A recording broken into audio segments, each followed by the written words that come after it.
SEC Chairman Paul Atkins spoke with me about it at the New York Stock Exchange. To explain more, watch.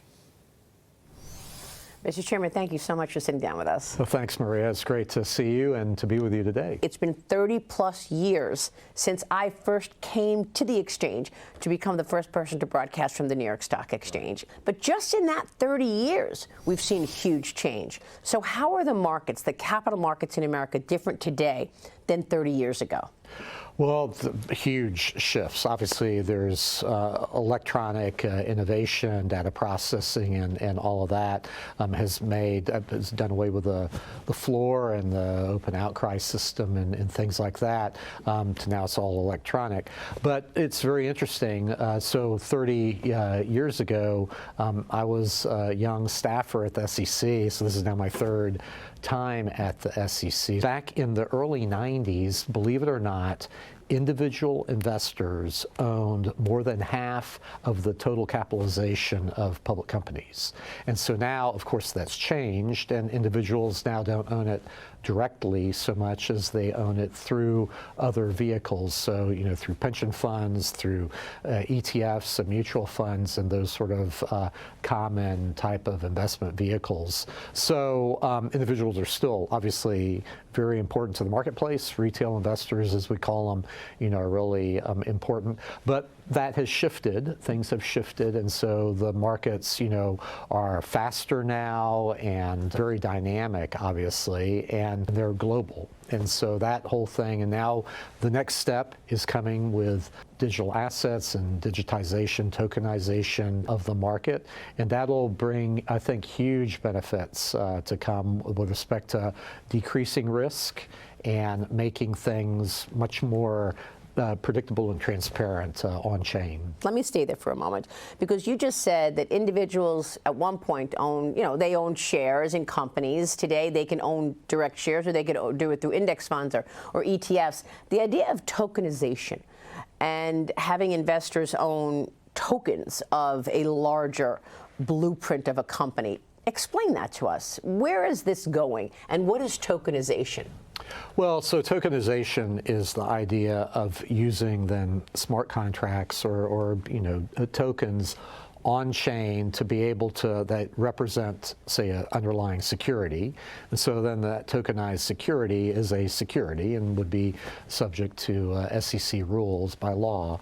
But the idea is that if it's on-chain, on a blockchain, then there's much more transparency as to where it is. Right now, there's a bit of opacity as to who owns what, and where the company usually doesn't even know where its who its shareholders are, and where the shareholders reside, where the shares reside.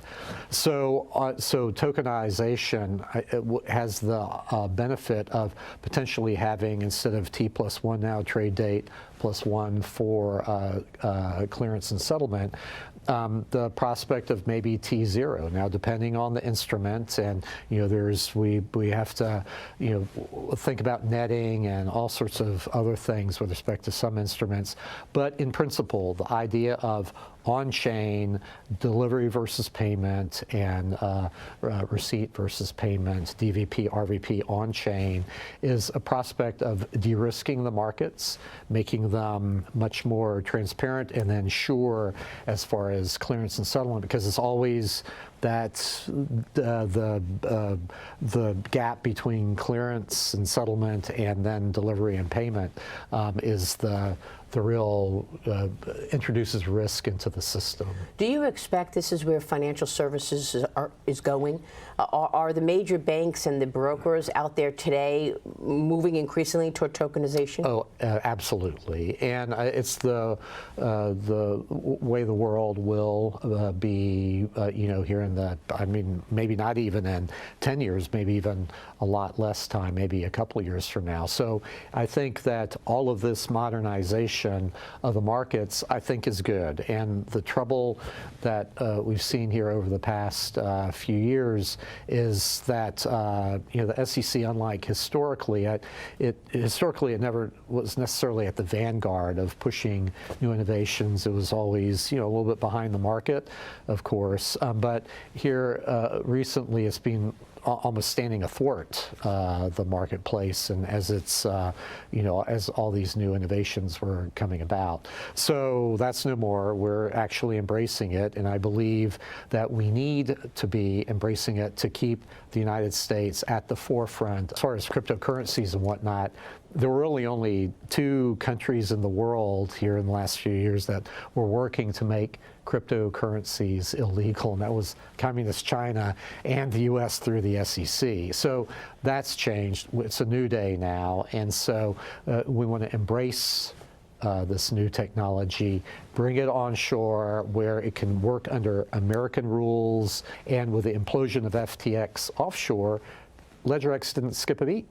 All the customer assets were accounted for because they had segregated accounts under CFTC rules, and so that was, I think, a good example of good regulations that protected investors. So how does this change things for you and the Securities and Exchange Commission? So we had a crypto task force, which now we've renamed Project Crypto. I gave a speech a couple, 3 weeks ago about a new taxonomy that we're going to be looking at as far as what are and are not securities. But it's come time to, let's say, the type of things that are securities, and those are what we were just talking about. Tokenized securities are clearly securities. Other things like digital commodities, digital tools, digital collectibles, those are not securities. There's a test that the Supreme Court came up with back in 1946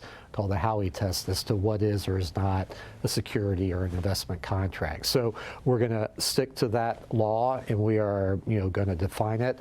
We're going to allow then what we're calling an innovation exemption, which we will unveil I'm planning next month. That innovation exemption will allow companies to experiment within parameters of time and amount of people and customers and investors and amount of money to have a proof of concept, and then to go forward and then get the type of certainty they need from the SEC to go forward and develop their product and market it. We need to give investors and innovators, the certainty and a framework under which they can either invest or, obviously on the innovators side, to develop their products, and then they can prove their concept to see whether or not it's taken up by investors or not. In terms of the crypto legislation, did we talk enough about that? Because, we had stablecoin with Genius, we're waiting on clarity.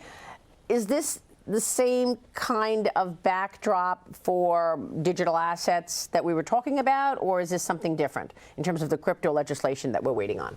Yeah, well, so the Genius Act was enacted, and that's great. That's the first time for stablecoin. For stablecoin, right. The first time that the United States government has recognized a particular type of product, digital product. So that is great. Salute Congress for getting that through, and the President for signing that bill. Now, there's a market structure bill that's going through, the Clarity Act that was passed by the House, and so that we'll see where that goes in Congress. And so I'm hoping that they'll be able to get that through.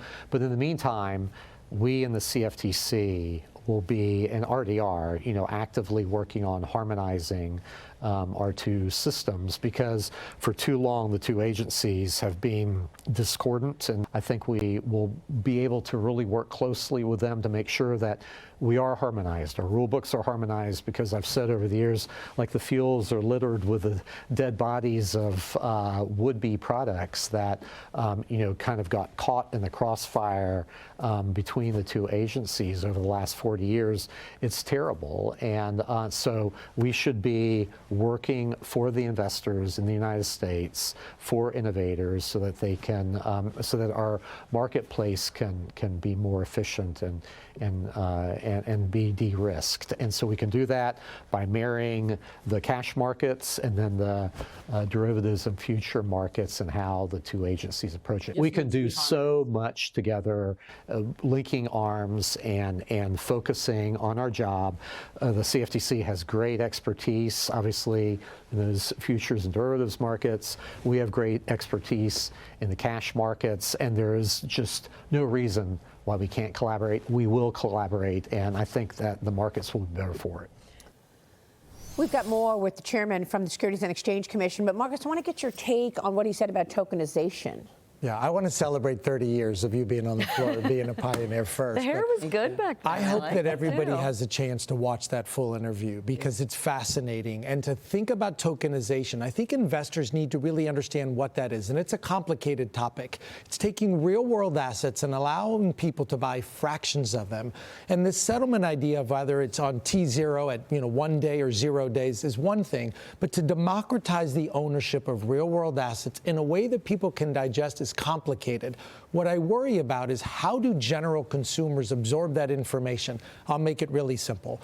You want to buy a piece of property, a commercial piece of property. It costs $4 million. It costs way too much for one person to buy it.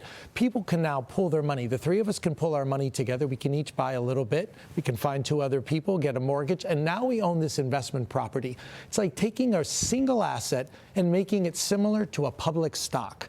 If we can dumb it down for people, the sky's the limit. Larry Fink wrote an op-ed in The Economist about this just last week, which I found fascinating. And to see Larry Fink, the head of the largest, I mean, they've got trillions of dollars in assets under management, talking about tokenization, tells you where things are going. It's access to capital for people. Yeah. It's unbelievable. Broadening that access for so many people, which is really important. Keep it simple, though. Yeah. Simple.